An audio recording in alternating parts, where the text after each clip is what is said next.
sometimes decisions put us into a certain mode, okay? So a decision is made and we go into fight, flight or freeze mode at this point with a decision.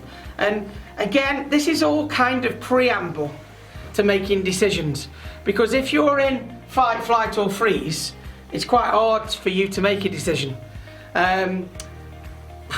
It might not feel like that if you're in fight. It might feel like quite easy, but you won't necessarily make the right decision when you're in that phase. So let's just look at each of these phases, and then I'll finish off today with the different ways, different things you can have in place to make an effective decision. Okay.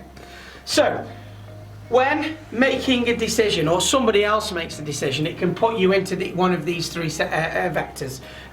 If the decision is left to you and the responsibility is yours, it could potentially then put you into one of these sessions. So you could either panic and get very anxious and go into fight.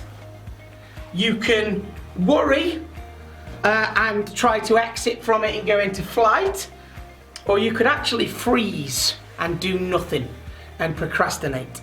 And it's not often when I use freeze. You've probably heard me talk about fight or flight quite a lot in the past because they're most common.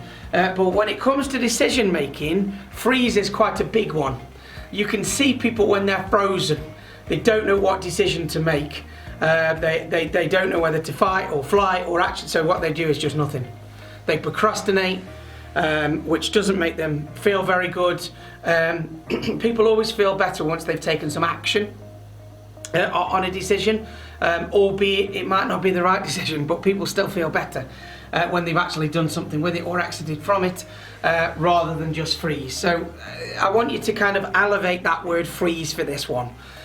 Because it's not something I talk about a lot, fight or flight all the time, but the freeze one in decision making is quite big for people. It delays things, it delays you feeling better for start with. It also delays actual decisions being made because we're that worried about it being the wrong one. So what we do is we just freeze and we start to procrastinate. I'm sure there are a number of people. On that note, let's just, we're back over 30, fantastic, that's great.